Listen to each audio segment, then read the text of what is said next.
Muito boa noite. Estamos ao vivo para mais um Doctoralia Connect, agora na edição de março. Em janeiro, falamos sobre o perfil do paciente digital, uma pesquisa com toda a base de pacientes Doctoralia, trazendo insights valiosos nesse evento que traz muita inovação para profissionais da saúde. Em fevereiro, abordamos inteligência artificial. E agora em março, estamos completando 5 anos do uso da telemedicina no Brasil. E esse é o nosso tema. A tecnologia já existia há bastante tempo, mas a sua regulamentação vem com a pandemia de Covid-19.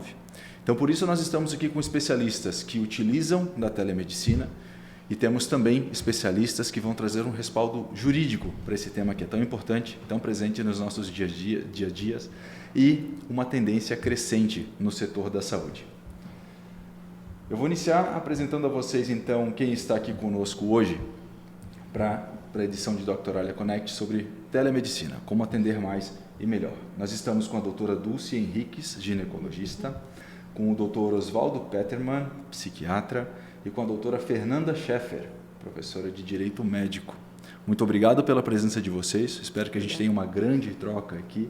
E desde já eu já convido os participantes a anteciparem as suas perguntas no chat, que no final a gente vai ter um bom bloco para responder as perguntas ao vivo. Começando com as apresentações, doutora Dulce, por favor. Eu sou Dulce Henriques, médica ginecologista, pós-graduação, mestrado em tecnologia da saúde e nos últimos 10 anos uma dedicação bem forte à estética íntima e à laser cirurgia. E estou com a Doctoralia desde 2018. Há bastante tempo conosco já, né? Muito Sim, obrigado pela muitas participação. experiências. Super legal. Você vai poder compartilhar muitas delas aqui conosco hoje. Certeza. Sua vez, doutor Oswaldo. Eu sou Oswaldo Petermann, sou médico psiquiatra, atuo aqui na cidade de Curitiba e costumo dizer que atendo também todos os pacientes em qualquer lugar do mundo através da telemedicina. E estou no Doctoralia também desde 2018. Bastante tempo também. Doutora Fernanda, é formada em Direito, especialista em Direito Médico. Sou a estranha no ninho aqui. Não tão estranha assim, né? Super importante. Mas necessária, né? Super necessária. Fernanda Scheffer, eu sou pós-doutora em Bioética, doutora em Direito pela Universidade Federal do Paraná e coordeno o curso de Direito Médico e da Saúde da PUC Paraná e sou assessora do Ministério Público. Incrível. Que timaço para o encontro de hoje. Sim. Antes de a gente entrar nas perguntas, que aqui nós temos um formato mesa-cast, então vai ser um formato de bate-papo como as outras edições do nosso evento. Nós preparamos alguns números sobre telemedicina, baseado em informações que a gente tem da plataforma da Doctoralia, e esses números vão trazer alguns ganchos para a nossa discussão. Então eu vou compartilhar uma apresentação aqui com os nossos participantes. Primeiro, é super importante a gente olhar para a dimensão de volume de acessos de pacientes e de médicos na Doctoralia, a maior plataforma de saúde do mundo, plataforma de saúde líder no Brasil.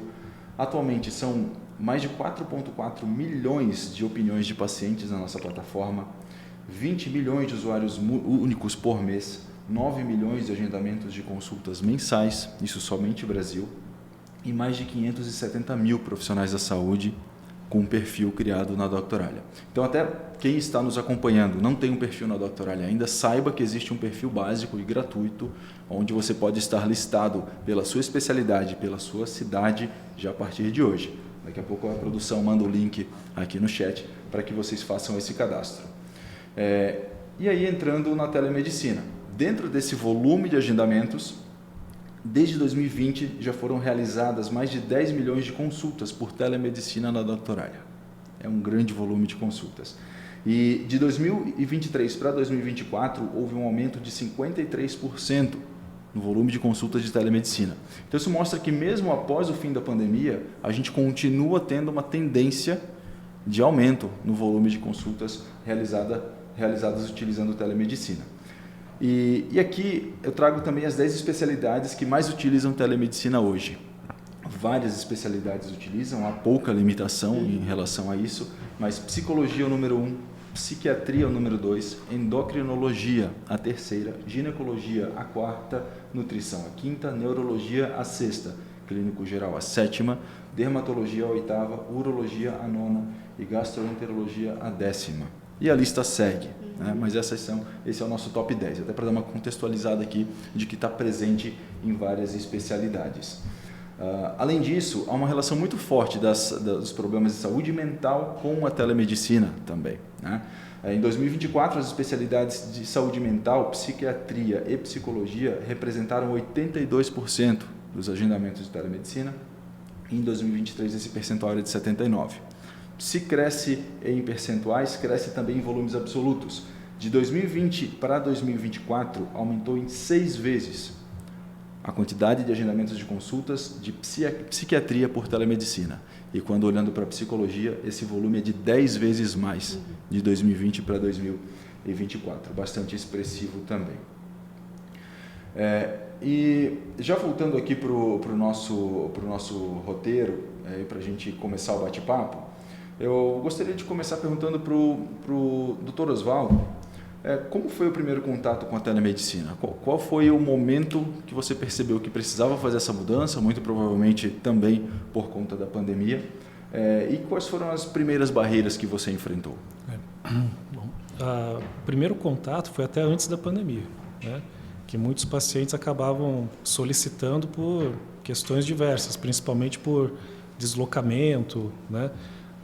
Por questão de não perder o horário e tudo mais, porque naquela época ainda a gente não tinha, ainda não era frequente você atender pacientes de outros lugares, né, à distância. Com a pandemia, isso teve um empurrão imenso, né, porque foi até recomendado que não houvesse esse trânsito de pessoas e tudo. E com a pandemia veio a necessidade também da regulamentação e também da expansão até de você estimular que as pessoas fizessem o uso da telemedicina. E aí, na minha experiência, no meu consultório, eu acabei simplesmente deixando a critério do paciente, né? O paciente acabava, então, marcando e escolhendo se era o melhor vir até o consultório ou fazer de forma remota. A gente sabe que hoje existe uma questão muito, muito grande sobre a conexão do profissional com o paciente. O paciente ele quer ter essa conexão. Então, muito da barreira que existia e ainda existe um pouco é que o paciente ele quer ter essa conexão, essa presença, né? Ele quer estar ali presente no consultório, né? Mas, a partir do momento que ele vai experimentando, essa barreira vai caindo. E, lógico, evidentemente, que a distância, né, acaba sendo, né, a preferência do atendimento remoto. E muitos pacientes de fora, né, por indicação, ou pacientes que acabavam se mudando para continuar o tratamento, acabam, né, mantendo o compromisso dele, o acompanhamento dele através da telemedicina. Então, cada vez mais é mais frequente o atendimento remoto e a tendência é que cresça cada vez mais. É um recurso tão escasso o tempo, né? É tão importante a gente conseguir encontrar formas de ter tempo de volta, né? Sim. E com certeza isso apoia muito. E, doutora Dulce, no seu caso de ginecologia, quais são os tipos de atendimentos que você conseguiu levar para a telemedicina? Como isso ajuda você? Como que isso se adequou? Quais foram as mudanças na sua estratégia como um todo, como especialista, após a telemedicina? Na verdade, a princípio, né, fazer uma consulta ginecológica por telemedicina soa muito estranho, né? Mas, desde que não exista a necessidade do exame ginecológico nesse momento, tudo é possível, né? Você consegue fazer um atendimento por tratamento de climatério, você consegue fazer um atendimento por alterações de ciclo menstrual, os exames complementares ajudam bastante. Mas o que mais ampliou assim, o meu atendimento mesmo como ginecologista foi a projeção internacional e nacional também. Porque, assim, como eu sou especialista numa área específica, que é a estética e a cirurgia íntima, a paciente tem uma dificuldade de atendimento nessa área. Então, ela acaba sabendo de que eu atendo, que eu faço um determinado tipo de cirurgia, mas ela mora em outro estado. Mora lá no Pernambuco, mora lá em sei lá onde, em muitos outros países também. Então, hoje eu atendo pacientes que já consultaram comigo do Canadá, da Europa, de Moçambique, da França. Então, são pessoas, muitos brasileiros, né, saíram do Brasil e tal. E eles sabem que o quadro de médicos do Brasil é muito forte, a medicina no Brasil é diferenciada, o atendimento do nosso paciente é diferenciado. E isso permitiu que essas pessoas fizessem a consulta online. Então, assim, e aí, como é que faz? Como é que vai examinar, tal? Aí a gente entra com as fotos, né? Porque, assim, uma pessoa que precisa de um procedimento, precisa uma correção, alguma coisa específica, ela pode, mediante uma consulta prévia online, entender como que funciona, digamos, uma segunda etapa. Ela conhece o médico, ela sabe o que o médico é capaz de fazer, ela sabe se aquele médico vai atender a expectativa dela, para ela se organizar para quando vir ao Brasil ter a oportunidade de fazer o procedimento. Então, eu acho que o mais importante, né, lógico, além das facilidades de agendamento, né, agendar online, cancelar online, remarcar online, meu Deus, isso mudou meu consultório. Mas, além da facilidade da agenda online, essas consultas online, elas se tornaram possíveis, coisas que antigamente não eram possíveis. Como é que uma pessoa morando lá no Canadá ia consultar comigo? Não vai comprar uma passagem de avião para vir aqui consultar, para numa outra ocasião vir fazer uma cirurgia. Então, isso facilitou demais. Então, essa projeção que a gente tem para os outros estados e até internacional ajudou bastante.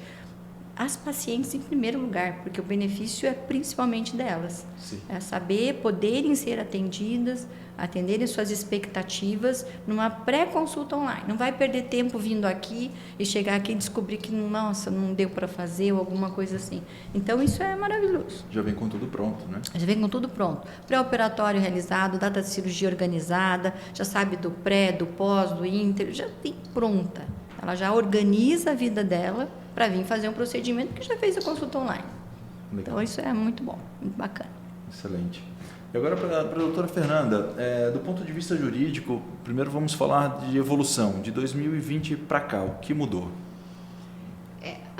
Eu acho que os números que você apresentou já dizem muito, né, o que mudou.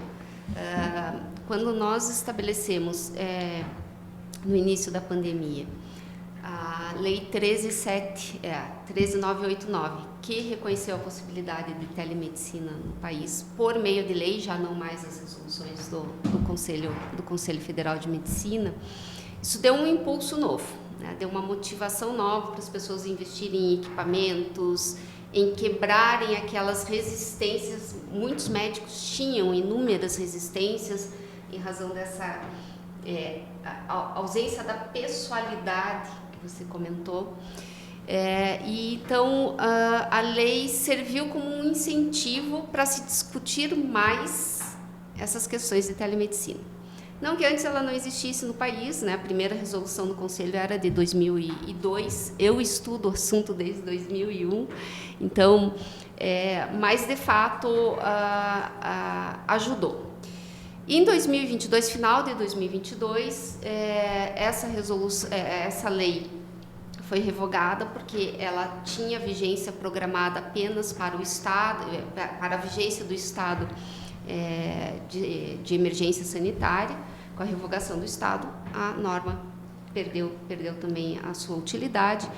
E daí se criou, então, a Lei 14.510, que é uma lei que acrescenta artigos na Lei 8.080, que é a Lei Orgânica da Saúde.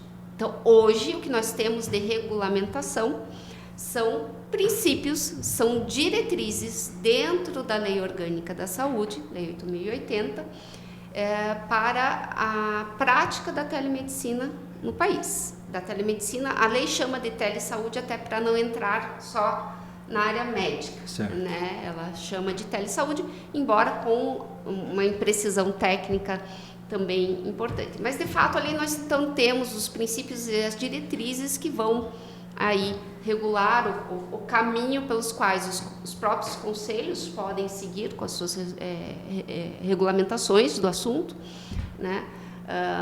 Mas, como eu disse, ela é principiológica, ela não vai trazer regras contratuais, ela não vai trazer normas de conduta, ela vai estabelecer ali, por exemplo, consentimento, responsabilidade digital, autonomia do médico e liberdade para escolher o meio pelo qual presta o serviço, mas como princípios, né? Não como... Posso aproveitar e fazer uma colocação? Doutora Fernanda, eu tenho a impressão, para mim é nítido, para mim é certo, né? De que essa resistência, principalmente nossa, médica, né? Talvez para a psiquiatria, para a psicologia, que não tem o contato físico seria mais fácil, mas eu acho que o Covid, né, a pandemia, ela quebrou tantos paradigmas, porque assim, ou a gente fazia o atendimento online, ou aquela paciente não ia ter assistência, Sim. né? Então, assim, foi uma necessidade da paciente, né, que fique em casa. Muitos consultórios foram fechados, muitos médicos de idade, né? Teve 60 e mais, que ninguém mais trabalhou. Eu sou médica do Estado também sou perita da violência sexual, que mais de 60 anos o médico não podia trabalhar, tinha que ficar em casa. Então, assim, ou você se obrigava a fazer online, e daí a geração, eu tenho 20 anos a mais de formado, doutor, a minha geração teve um pouco mais de dificuldade, né? Porque a gente era daquele tempo da medicina antiga ali, né? Da canetinha, da folhinha de papel ali na fichinha, então a gente teve muita dificuldade. Então, ou muitos médicos tinham dificuldade de fazer o negócio na tela, né? E eu acho que aí com a pandemia não teve jeito, ou era isso ou era nada, ou um médico atendia ou ele passava fome, porque a gente também recebe o que a gente atende, se a gente não atende também a gente não sobrevive, né? Então eu acho que a pandemia teve essa importância tão fundamental em nós, quebrando os nossos paradigmas, sim. que da paciente foi uma necessidade.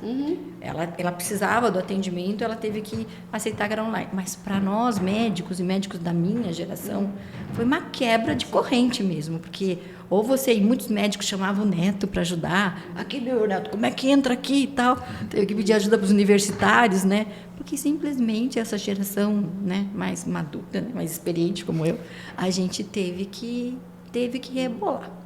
A gente teve que aprender a fazer realmente teleconsulta, porque não teve outro jeito. E aí foi uma abertura, né? Porque daí o CRM começou a amolecer, porque o Conselho Federal de Medicina, ele não via com os olhos. E aí, de repente, a gente tinha também uma prescrição, uma receita online. Uau, o Conselho Federal de Medicina montou um site, liberou para a gente poder fazer prescrição online. Então, a coisa daí veio se solidificando, veio dando umas facilidades, né, para as pacientes, né? Então, hoje eu tenho pacientes de reposição hormonal, imagina a receitinha ali online, o doutor deve ter muitas pacientes também, receita online, gente, então ficou tão maravilhoso, ficou tudo tão bom, né? Muito ótimo, né? Excelente. Muito bom. E, gente, não deixem de colocar suas dúvidas aqui no chat, que o papo está muito bom e eu tenho certeza que vão surgir bastantes dúvidas aqui também para complementar esse assunto. Doutora Fernanda, ainda uma pergunta para você, bem conectada ao que a doutora Dulce trouxe. Quais são os principais pontos que os profissionais da saúde costumam ter dúvida ou até negligenciar nesse processo de se adaptar para o atendimento via teleconsulta? Eu ia até aproveitar um exemplo que ela deu. Chama o neto para ajudar a manusear. Então, aqui a gente já tem alguns problemas, né? Tanto o médico quanto o paciente, eles têm que estar com ambientes preparados para aquela consulta. Né? Então, eu não sei qual é a prática, por exemplo, do Dr. Osvaldo, mas em consultas psiquiátricas, especialmente... Sigilo, né? Tem que ter o sigilo, né? Você tem que ter o sigilo, e muitas vezes a casa do paciente não permite esse sigilo. Né? Então, quais são as orientações que os médicos dão ao início dessa consulta ou até antes da consulta para que o paciente se prepare, não só com equipamentos, por exemplo, que possam lhe transmitir uma foto adequada, uma resolução boa, porque, né, se a senhora vai fazer a análise ali, Sim. né, das fotos ou das imagens, a imagem tem que estar numa qualidade boa. Então, eu acho que esse é um ponto fundamental.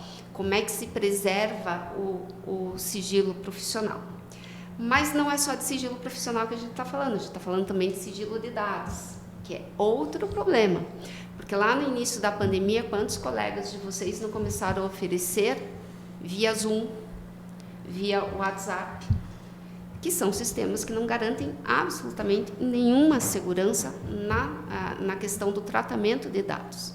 E ali nós temos dados sensíveis, né? Nós temos dados de consultas, nós temos o paciente, né, falando suas particularidades ali, e esses dados precisam ser devidamente protegidos. Então, eu considero esses 2 pontos os pontos mais críticos da atuação na telemedicina. Como é que o médico se prepara para proteger a privacidade do paciente e a privacidade de dados, né? Eu tenho alguns médicos, né, meus, né, médico pessoal, que, por exemplo, esses dias eu recebi o resultado de um exame via WhatsApp mandado pela secretária, né? Que dever de sigilo que a secretária tem. E esse WhatsApp está instalado em que celular? É o celular que a secretária leva para casa depois que ela pode perder, por exemplo, no ônibus, um assalto? E daí com todos os dados de vários exames. Então, eu sempre fui defensora da telemedicina, eu acho que ela revoluciona, sim, a relação médico-paciente, ela aproxima, né? Ela dá acesso a pessoas que não teriam acesso, talvez, a um especialista, justamente porque facilita esse acesso, mas é preciso que nós tenhamos alguns cuidados importantes. Mas e a segunda é um ponto bem jurídico, né? Bem jurídico mesmo, que você sabe de todos esses gaps, mas para paciente, eu acabei de fazer uma teleconsulta agora.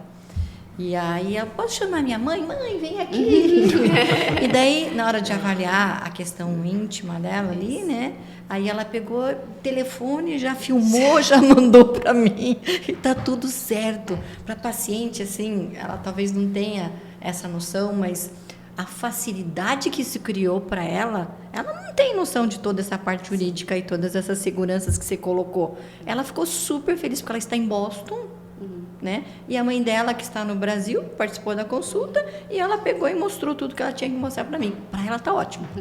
Não, mas aí é que está o problema, em especial o brasileiro.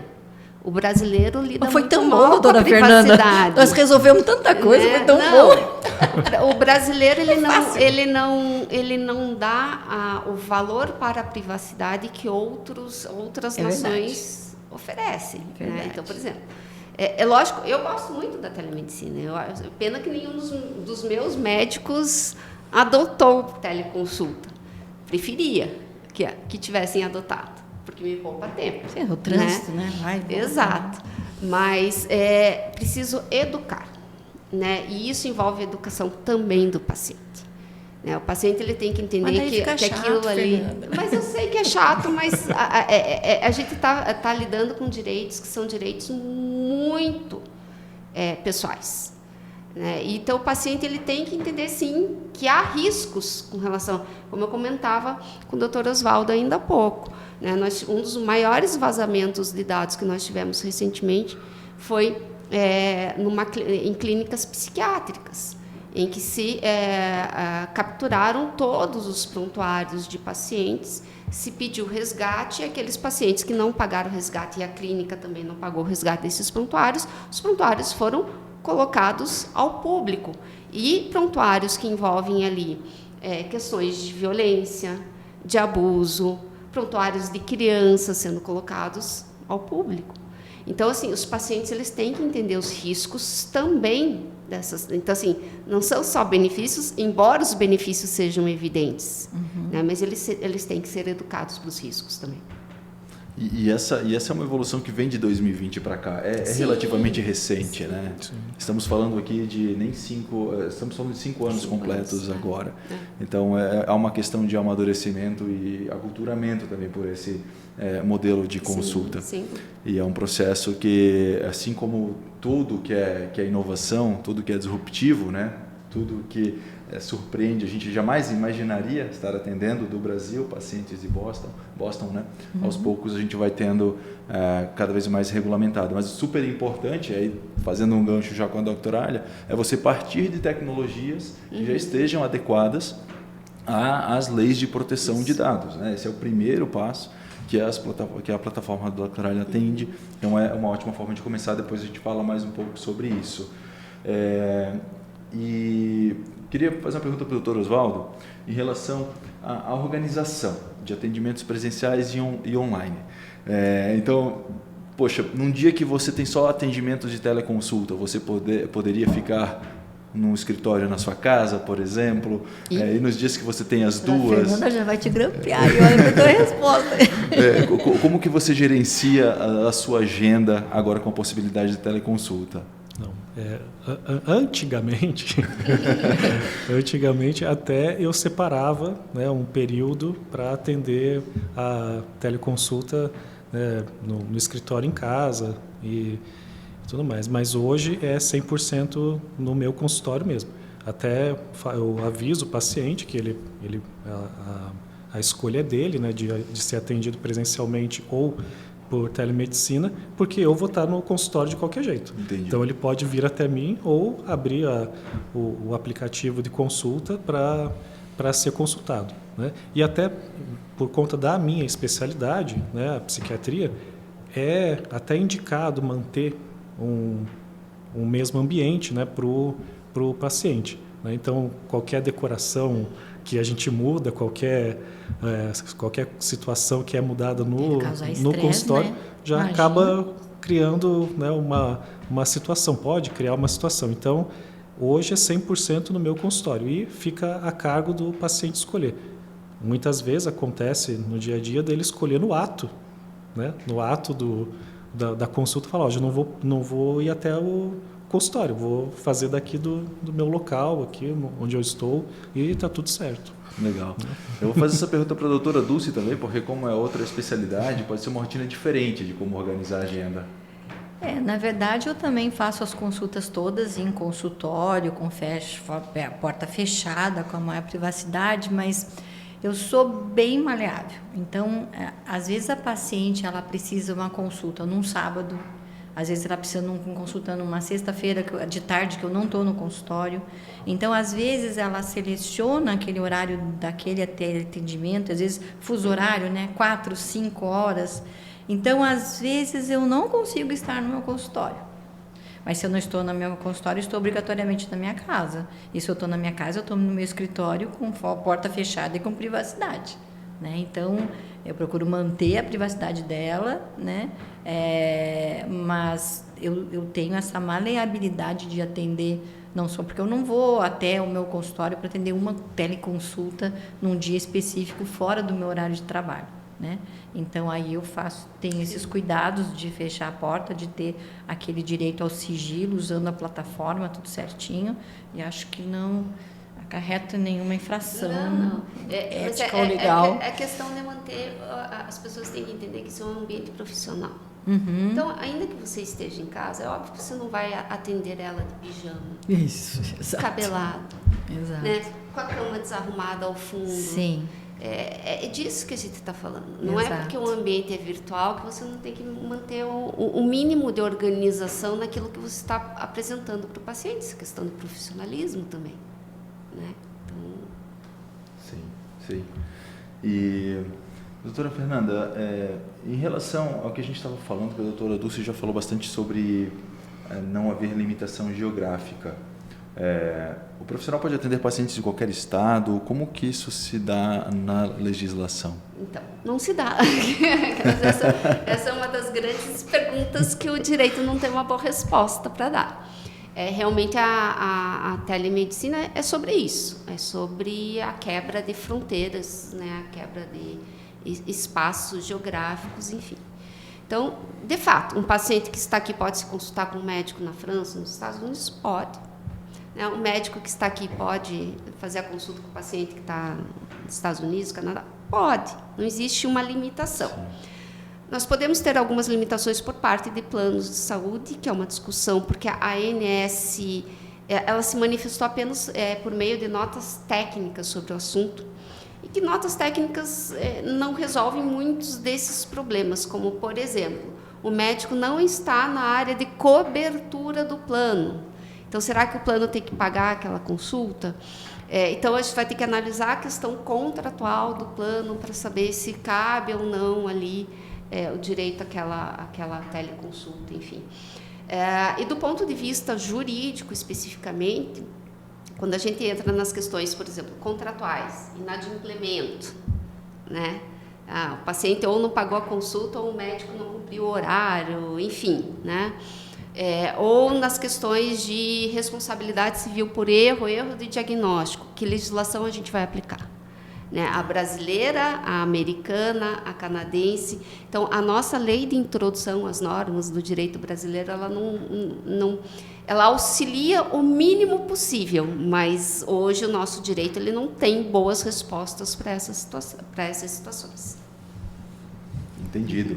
E vou fazer uma pergunta para o doutor Osvaldo em relação a doutores, colegas, e a doutora Dulce, a mesma pergunta em relação a pacientes.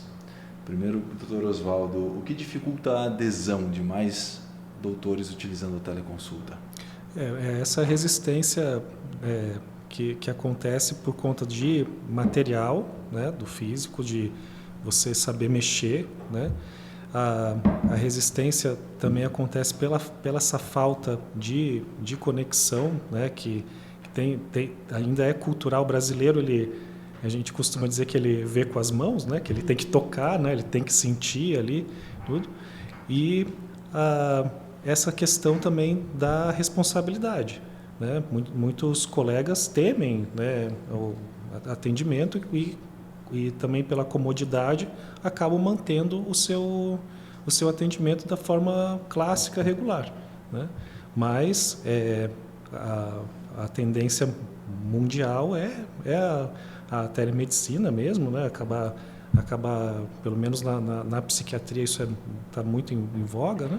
Que é muito mais frequente e vai acabar acarretando perdas quem não aderir, né? Que não aprender esse método que é o da telemedicina. Sim, né? Sim. E no caso dos pacientes, qual é a resistência? O que impede mais pacientes de aceitarem? Estava na minha cabeça fazendo uma lista aqui. Mas assim, eu acho que por parte da paciente são vários tópicos, né? Primeiro, às vezes, é o desconhecimento. Às vezes a paciente não sabe o que o médico poderia atender online. Então, tem muita paciente que vem de Joinville, de Santa Catarina, que às vezes, poxa, podia fazer a consulta online, mas ela não sabe. Então, a primeira coisa do paciente é o desconhecimento. Segundo, a especialidade minha de ginecologia é quase um colo, né? Quase um afeto, é quase assim, a paciente às vezes ela vem queixar de libido, falar mal do marido, falar não sei o quê, então a paciente às vezes tem muita confidência com o seu ginecologista e ela precisa, às vezes, esse olho no olho, ela precisa ter esse contato pessoal com o ginecologista, porque às vezes na tela ela talvez poderia se abrir de alguma coisa que ela não conseguiria no online. Terceiro, às vezes a gente tem a necessidade do exame. E às vezes não é porque o médico também precisa, mas porque a paciente acha que precisa. Que, por exemplo, uma lesão de mama, né? Lesões pequenas, menores de 1 centímetro, não adianta palpar a mama. Nós vamos ter que ver mamografia, a gente vai ter que ver ultrassom, lesões pequenas, microcalcificações, a gente só vai ver num exame complementar. Mas, às vezes, a gente recebe paciente e fala assim, o doutor fulano de tal, ele nem palpou a minha mama, só pediu o exame. É porque nesse aspecto, às vezes, o exame, lógico, devia ter palpado, não é desculpa, mas no online, se ela me apresentar uma mamografia, um ultrassom, eu poderia, né, atendê-la da mesma forma, porque eu tenho um exame ali documental. Então, para paciente, e tem as suas resistências pessoais, né? Tem pacientes que simplesmente não se sentem bem fazendo uma consulta online. Então, é muito mais assim de uma nova geração. Por exemplo, essa paciente que eu atendi hoje mesmo, que fez a consulta online, que chama a mãe, que pegou o telefone, que já mostrou para mim ali a região íntima. Pô, essa é uma menina de 16 anos, é uma outra geração. quando que há 30 anos atrás a gente teria um paciente que colocaria ali o telefone para mostrar, né? É muito difícil. Então, são vários fatores e são fatores pessoais, né? Individuais, porque as pessoas são diferentes, as pessoas têm idades diferentes, têm demandas diferentes, às vezes são senhorinhas com dificuldade de locomoção, que a filha fala, não, a senhora atende online porque minha mãe não consegue se locomover. Então, aí abre um leque, né, para a gente posicionar. E são todos esses fatores, né? E aos poucos a gente vai, né? E é bem essa liberdade de escolha da paciente. Pode fazer online, quero fazer online. Tem uns que não querem fazer online, tem outros que querem fazer online. As pessoas são tão diferentes, né? E a gente olha isso pelos números, né? Eu falei que o aumento eu peguei como exemplo psiquiatria e psicologia. Falei que cresceu 6 vezes de 2020 para 2024, mas de um ano para outro a gente vê um salto imenso. Por exemplo, psicologia, de 1.211.000 consultas agendadas via teleconsulta em 2023 para 2.081.000, quase 1 milhão a mais de um ano para o outro. Então, uma tendência muito olhada que você está falando. Eu acho que essa especialidade da psicologia, da sanidade mental, né, da psiquiatria, cresceu tanto, né, com o advento do Covid, isso bagunçou tanto a vida das pessoas, que realmente nessas especialidades o atendimento online foi fundamental, né? E funciona até hoje, né? Por exemplo, familiares meus que moram lá na Europa fazem psicoterapia com o profissional que está aqui. E, poxa, funciona super bem, muito legal. Sim. Eu vou para uma última pergunta aqui para a doutora Fernanda e depois a gente vai para as perguntas dos convidados, para quem está nos acompanhando. Para a doutora Fernanda, quando a gente fala de teleconsulta, ela é potencializada, o formato da teleconsulta ele é potencializado pela presença online. Então, para os doutores que têm um perfil atualizado, bem posicionado na Doctorale, que tem uma estratégia de marketing digital, um bom site, é potencializado o formato da teleconsulta porque você tem acessos de diversos lugares, então é viabilizado pela questão regional, né? E falando, então, de presença online, nós temos uma nova resolução sobre publicidade médica. A gente queria ouvir de você quais possibilidades foram abertas, né, para a divulgação de serviços e quais são os principais cuidados que os profissionais devem tomar. Eu vou partir não da resolução, mas eu vou partir do Código de Defesa do Consumidor. Tá. Né? Embora o Código de Ética Médica afirme na sua introdução que a relação médica não é uma relação de consumo, de fato, para o direito ela é considerada, para os tribunais ela é considerada uma relação de consumo e é tratada como tal, exceto, lógico, as questões do SUS. Então, quando nós falamos de publicidade na área médica, é óbvio que é vedada toda publicidade enganosa e abusiva, né? Enganosa é aquela que tem intenção de enganar, então ela usa imagens, fatos, enfim, né?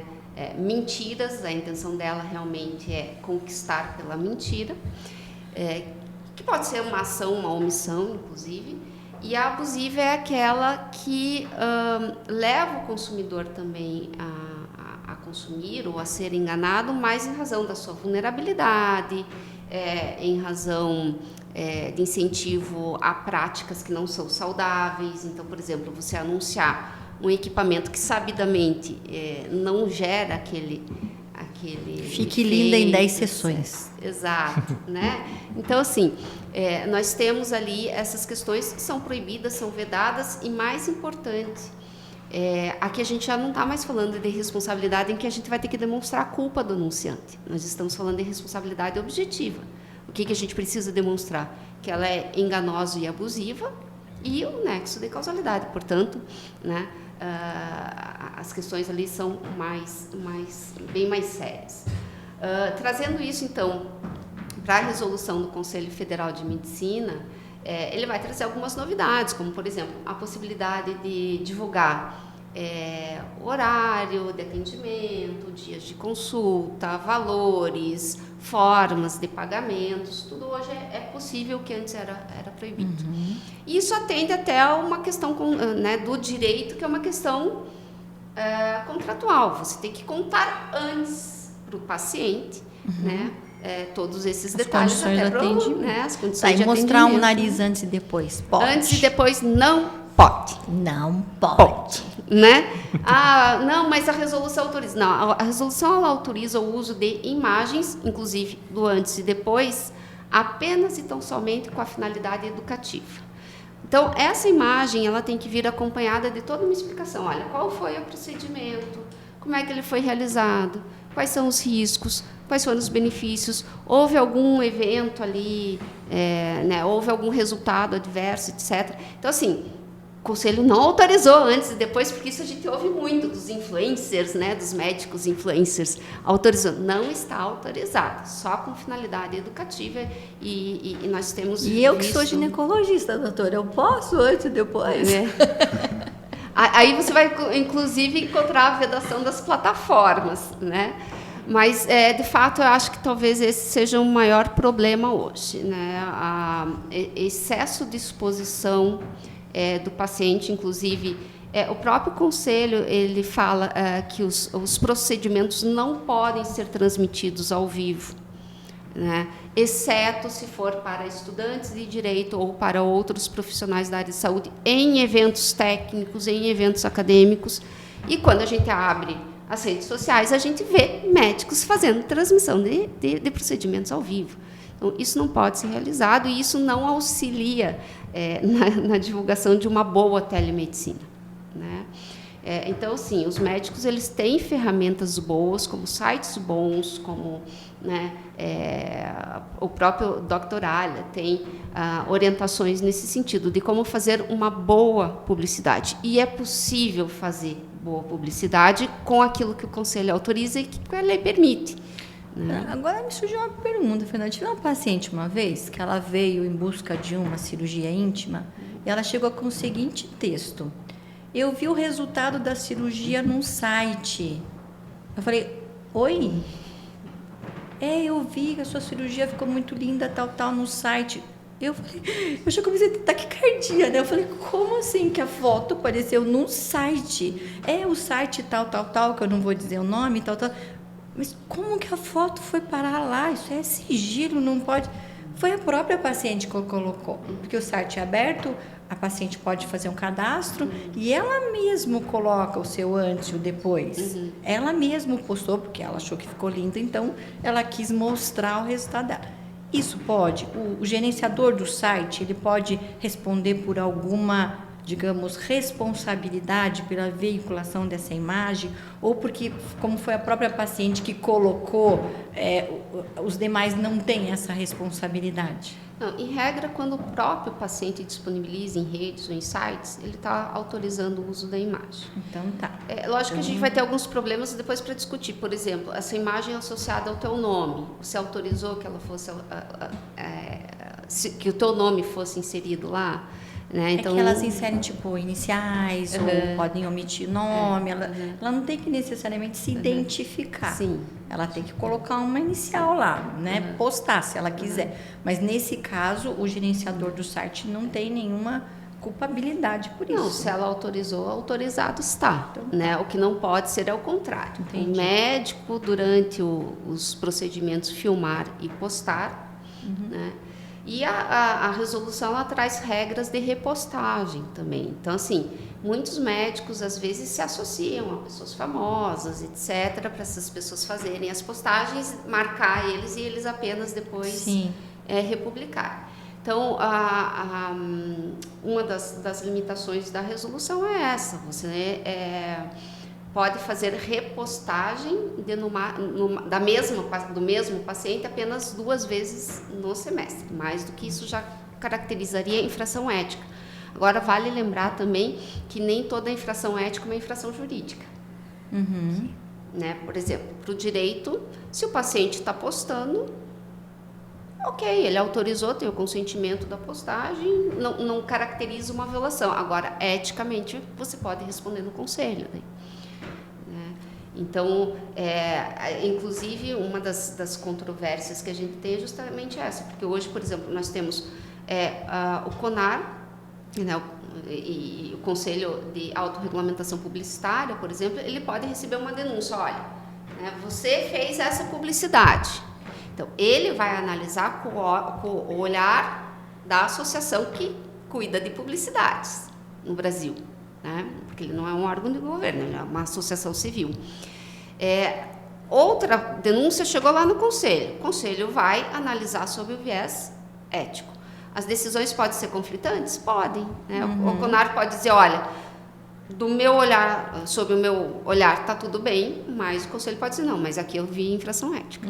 E daí nós podemos ter um terceiro fator, né? O direito pode dizer outra coisa, olha, essa publicidade para mim é enganosa ou é abusiva. Então, ainda que possa ter uma absolvição no Conselho, pode ser que em outros órgãos ou no Poder Judiciário... É o cabo de força, né? Mas por isso que a gente tem as regras principais da publicidade, né? Veracidade, honestidade, transparência. Se você age de boa fé com a publicidade que você está fazendo, sim, o risco de você ter uma punição do ponto de vista jurídico é muito pequeno. Do ponto de vista ético, aí a gente tem que analisar essa publicidade, lógico, à luz do que o Conselho entende como ético. Certo. Ótima orientação. Super legal. E, doutora Fernanda, acho que a gente vai ter uma cadeira fixa para você aqui, que várias vezes aparecem esses tipos de dúvidas aqui. É um terreno espinhoso, né? A gente precisa ter bastante cuidado e é muito bom ter especialistas por perto. Antes das perguntas, eu vou passar 2 recados bem rápidos aqui. O primeiro deles nós estamos falando de telemedicina, estamos falando da ferramenta de telemedicina da Doctoralia como plano de fundo aqui de tecnologia que vocês utilizam. E se você é cliente da Doctoralia e não utiliza ainda a ferramenta de telemedicina que está nos planos Plus e VIP, você tem a oportunidade de contratar. E se você aderir ao nosso programa de indicação, indicando colegas de trabalho a utilizarem a ferramenta de telemedicina da Doctoralia, você consegue fazer esse upgrade de plano com um desconto para utilizar as ferramentas de telemedicina. O QR Code está aqui na tela, basta escanear e aderir aqui ao programa de indicação. Após as indicações realizadas, vocês conseguem os descontos. E, para quem ainda não é cliente da Doctoralia, está aqui outro QR Code para que vocês manifestem o interesse em receber uma demonstração da ferramenta de telemedicina da Doctoralia e de todas as outras soluções que nós temos, tanto para publicidade médica, com um perfil bem posicionado, com opiniões dos pacientes, com todas as informações sobre a sua prática médica, com a ferramenta de telemedicina, com o prontuário eletrônico, com inteligência artificial, que é outro tema que a gente poderia discutir aqui por 1 hora, com esse respaldo jurídico da doutora Fernanda também. E agora eu vou pedir para a produção começar a colocar aqui para a gente na tela as perguntas. E agora vem as perguntas de quem está nos assistindo, a gente faz aqui uma bateria de respostas. Vamos lá. Não dá para fazer teleconsulta com especialidade de oftalmologia? Não tem vedação. Eu diria assim, não tem vedação, mas assim, como a oftalmologia, ela é uma especialidade armada, né? Você vai na oftalmologia, você senta numa cadeira, você senta na outra cadeira, você senta na outra cadeira, cada equipamento daqueles tem uma necessidade específica. Vê o teu cristalino, vê a tua córnea, vê o teu não sei lá o quê. Então, assim, como é uma especialidade armada de equipamento, como que a oftalmologia poderia dar uma garantia de uma qualidade ocular, né, se ela não disponibiliza esses equipamentos, né? Uma outra forma é o médico, então, solicitar por guia todos esses exames, fazer os pedidos, campimetria, optimetria, e na sua cidade a paciente fazer esses exames. Mas, assim, por uma simples consulta, né, pode ser, às vezes, uma conjuntivite, uma coisinha assim que não teria, né, aquelas inflamaçãozinha ali de pálpebra, que não dependesse dessa análise armada, né? E nunca que o médico vai concluir alguma coisa se ela não fizer aquela relação de 3, 4, 5 exames que você tem que fazer toda vez que você senta naquelas cadeirinhas, né? Então, pode, mas não vai poder concluir diagnóstico sob o meu ponto de vista, né? Tem alguns municípios, enfim, que eles oferecem, você vai pessoalmente até onde está o equipamento. Isso. Que pode estar sendo manuseado ali por diversos profissionais de saúde, e essa imagem é transmitida ao vivo para um médico, muitas vezes que está em São Paulo, né? E o médico vai analisando essa imagem. Não deixa de ser telemedicina. Sim. É uma forma de telemedicina possível. Né? É porque antigamente a oftalmologia, o médico oftalmologista não tinha todos os equipamentos da clínica. Então ele fazia consulta, pedia todos os exames, a paciente retornava com esses exames. Hoje os oftalmos se equipararam, né? se armaram, né? Então cada grupo de oftalmologista tem os equipamentos na clínica. Então ele já vem e já faz tudo, né? Mas essa é uma opção também de fazer nesse. Tem um comentário legal da doutora Maria aqui no chat, que a telemedicina é útil na oftalmologia para triagens, acompanhamentos, ajustes de tratamento, orientações, especialmente quando não há necessidade de exame físico imediato. Também é eficiente no pós-operatório e revisões simples, evitando deslocamentos e mantendo a qualidade de cuidado. Obrigado pelo comentário, doutora Maria. E mesmo assim, a oftalmologia não está entre as top 10 especialidades que a gente observa no uso da teleconsulta, mas para essas aplicações aqui é sim possível. Vamos para a próxima. Boa colocação. Obrigado, João Hélio, aqui pela pergunta. A próxima pergunta. A plataforma da Doctoralia garante segurança de dados e sigilo dentro do Brasil e fora também? Isso é para doutor. Sim, a plataforma da Doctoralia ela está de acordo. Eu espero sinceramente que sim. Sim. A resposta... Se não me contratem, né, Fernando? Estamos aqui para resolver. A resposta sim, é uma das poucas plataformas que está de acordo com todas as leis de proteção de dados. A Doctoralia tem atuação em 14 países, não é somente no Brasil. Então, há sim um respaldo aqui de segurança de dados. A GDPR, que é a Lei de Proteção de Dados Europeia. A GDPR também, a Lei de Proteção de Dados Europeia, está recebendo um complemento aqui da Dai. Obrigado, Dai. Tá? Ou seja, sim. Sim. Resposta Obrigado, sim. Estela, pela pergunta. Boa noite. Gostaria de saber do Dr. Osvaldo como ele faz com as receitas azul ou amarela. Qual a logística do doutor? Obrigado. Essa pergunta é do Maicon. Essa pergunta eu tinha certeza que alguém ia fazer, porque também é dos pacientes. Como é que eu vou adquirir a minha receita, né? Então, tem duas opções práticas, né? A primeira, se está dentro do estado, a gente envia, né? Porque a vigilância é estadual, né? Então, quem coordena é a vigilância do mesmo estado. Quando é fora do estado, né, tem a seguinte opção, né, de você enviar um laudo, um atestado para o paciente, né, para ele fazer uma troca com um médico profissional, né, que ele tem de confiança. Né? O que ele não pode é simplesmente ir numa farmácia ou numa unidade de saúde e tentar trocar, porque são responsabilidades diferentes, né? E a nossa receita, né, fornecida do estado para outro não vai ter a validade, né? Mas eu nunca tive nenhuma situação onde um colega, né, acabou atendendo o paciente com uma declaração, um laudo de que ele faz um tratamento e precisa manter aquele tratamento para aquela ocasião, de ser negado a troca da receita. Né? Nunca teve. O que eu não recomendo, não faço a sugestão, é dele simplesmente ir com a palavra dele.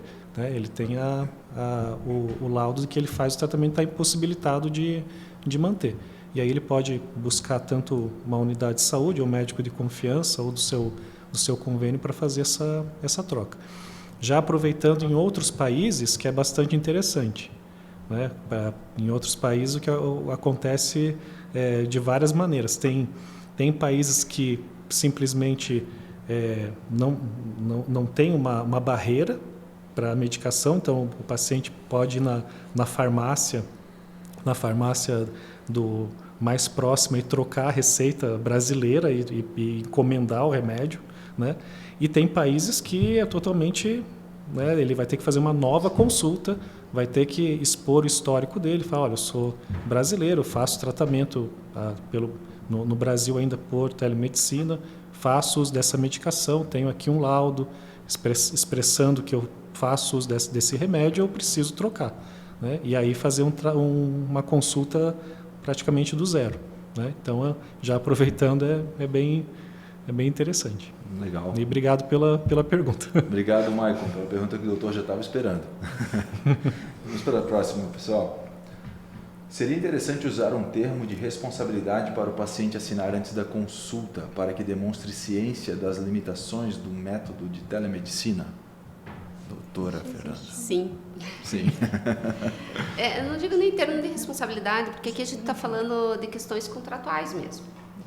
Né? E no contrato você tem que dar todas as informações previamente à adesão ao contrato para que a pessoa possa refletir se ela vai aderir ou não.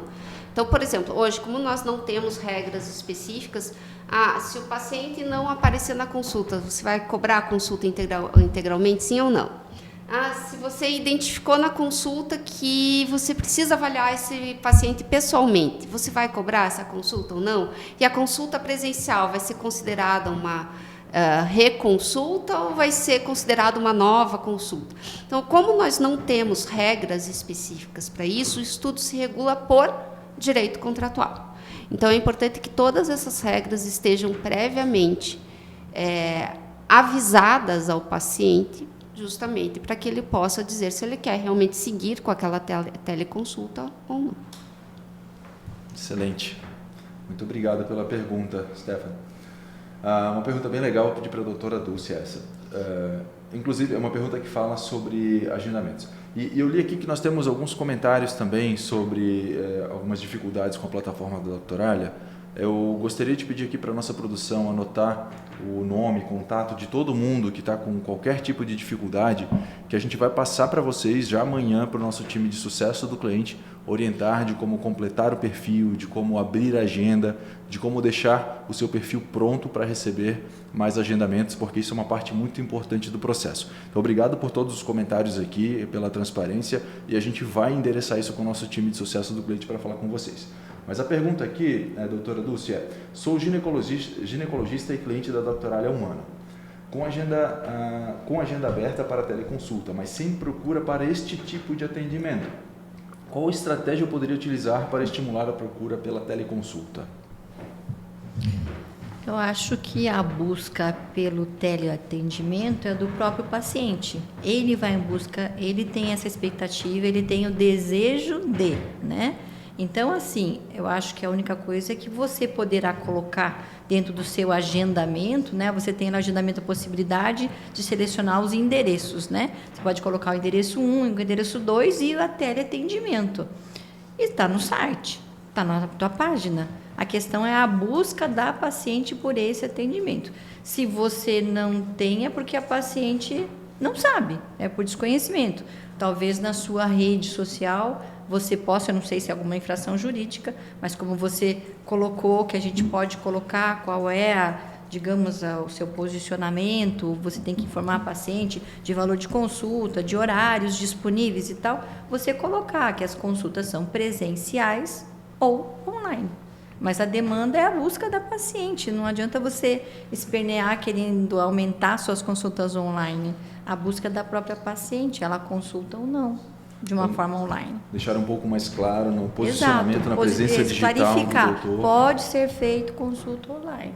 Legal. E até em alguns contatos com alguns pacientes oferecer esse modelo, talvez, para uma primeira consulta, para um acompanhamento pós. O que a gente tem assim de dificuldade é aquela questão maior da cobertura ou não do plano de saúde, né? O que eu vejo na dificuldade da consulta online, porque quando você está falando numa consulta particular, numa consulta à distância, numa consulta... Tá, mas eu aqui, médica de Curitiba, a paciente mora a 20 minutos daqui e ela tem um plano de saúde X, né? Essa consulta que ela quer, que é uma consulta de rotina, que não é uma emergência, que não é nada referente à Covid, né? Essa consulta terá cobertura pelo plano ou não terá cobertura pelo plano? E aí a gente tem outra questão, por exemplo, nosso maior convênio em Curitiba aqui, que é a Unimed, Cooperativa Médica. Se você cobra a consulta de um paciente que tem direito ao atendimento pela Unimed, ele tem o direito ao reembolso dessa consulta ou não? O médico tem a devolutiva, tem que pagar por essa consulta ou não? Então, eu vejo que dentro da sua área de atendimento, a dificuldade maior de entendimento do médico e da paciente que tem um plano de saúde é essa cobertura ou não pelo plano de saúde, e aí que surge atrito, porque às vezes o paciente ele está a 15 minutos do consultório, ele não quer fazer ir presencial por uma comodidade dele, ele simplesmente não quer ir online, e aí quer que essa consulta seja feita pelo plano de saúde. O médico faz ou não faz para o plano de saúde? Tem direito ou não tem? Dá cobertura ou não dá cobertura? Eu acho que esse é o conflito maior que a gente tem, de entender de quem é a responsabilidade do pagamento dessa consulta. Eu acho que a confusão é pelo paciente e pelo médico também. O problema é que são previsões contratuais, né? Ou você contratou um plano que autoriza a telemedicina ou não autoriza. O meu, por exemplo, não autoriza a consulta em telemedicina. Exato. Né? Teleconsulta. Então, eu não posso pedir reembolso, porque não está contratado. É simples assim. Doutora Dulce, para finalizar essa sua resposta, já deixa com a gente aqui o seu @ para quem quer te seguir no Instagram ou qualquer outra rede social. E depois eu partir para a última pergunta para cada um também, que já deu o nosso horário. Está muito bom o papo, mas a gente quer os contatos de vocês. É doutoradulcehenriques.com.br e o meu Instagram é o @doutoradulcehenriques. Sem ponto, sem espaço, sem nada. Doutora Dulce Henriques. Doutora Dulce Henriques. Obrigada, será um prazer te atender. Muito bem, muito bem. E, doutor Osvaldo, a minha pergunta final para você é: como dar o próximo passo para a teleconsulta? Para o profissional que ainda não atende pela teleconsulta, sua recomendação de primeiro passo, por onde começar, e aí os seus contatos também. Teleconsulta está atrelada ao mundo digital. Então, o profissional ele tem que estar inserido no digital, ter um perfil, né, fazer a sua publicidade, né, baseado, né, nos protocolos jurídicos, né, e conforme o que diz a ética, né, e criar essa conexão, porque você já vai estar, claro, à distância, e o paciente ele pede que tenha uma conexão entre o profissional e o paciente, né? Especialmente numa especialidade como a psiquiatria, né? Como a saúde mental. Então, a minha dica para quem está começando é que seja divulgado o seu trabalho já nas plataformas digitais, já faça a sua divulgação para criar essa confiança com o paciente e informar que realmente ele está atendendo da forma online por telemedicina. Muito obrigado. E o seu contato? Meu contato, @levmind, que é o nome do consultório, mas se colocar Osvaldo Peterman no Instagram, também acha ali o primeiro perfil, está tudo certo. Também encontra. Tá bom, obrigado. E doutora Fernanda, quais são os top 2 ou 3 erros que não pode cometer, quem está começando uma teleconsulta não pode cometer, e os seus contatos? Eu acho que quem começa e quem está na teleconsulta é sempre pelo dever de informação. Como eu falei, as relações são contratuais, né? Então você tem o dever de esclarecer ao teu paciente tudo que eu mencionei ainda há pouco. Então, primeira coisa, sempre esclarecer na linguagem acessível, numa linguagem que o paciente compreenda aquilo que ele realmente está contratando como teleconsulta, né? O segundo e necessário ponto é assegurar que os equipamentos, os softwares e o ambiente que você está utilizando são próprios a assegurar a privacidade do paciente.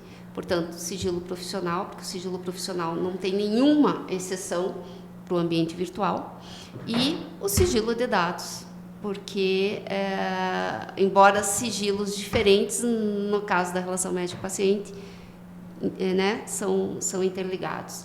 Então, todas aquelas questões que envolvem o tratamento de dados durante a consulta, preenchimento de prontuários, e os envios de exame, envios de imagem, etc., tudo isso não só se aplica ao sigilo profissional, como o sigilo referente à Lei Geral de Proteção de Dados.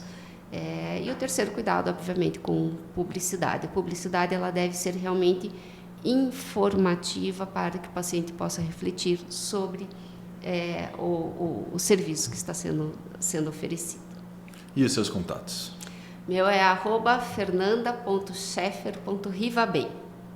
Muito bem, muito bem.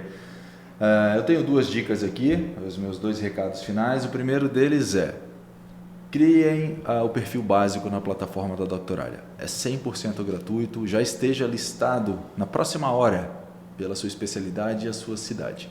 O link já foi colocado no chat. E o QR Code que vocês estão vendo na tela é para vocês solicitarem uma demonstração da ferramenta de telemedicina da Doctoralia. Se você gostou desse papo, acha que faz sentido, parece algo que não tem volta pelo crescimento que a gente vê despontando, pede uma demonstração sem compromisso e entenda como funciona a plataforma de teleconsultas da Doctoralia. E eu sou Gabriel Manes, Head de Marketing da Doctoralia. Meu contato é a Doctoralia, vou estar sempre aqui próximo de vocês. Esse foi o Doctoralia Connect de março. Em abril nós voltamos e nós já temos temas. Geralmente eu peço aqui, faço uma enquete do tema da próxima edição, mas em abril nós já teremos um especial Clínicas. Vai estar imperdível, nós estaremos preparando aqui um timaço novamente para esse tema, para a abordagem desse tema. Obrigado, doutora Dulce. Obrigado, doutor Osvaldo. Foi um prazer Obrigado. participar. Obrigado, doutora Fernanda. E principalmente você que está aqui conosco até 8 da noite, fazendo essa edição acontecer e mandando as perguntas que alimentam o nosso bate-papo. Um grande abraço e até a próxima.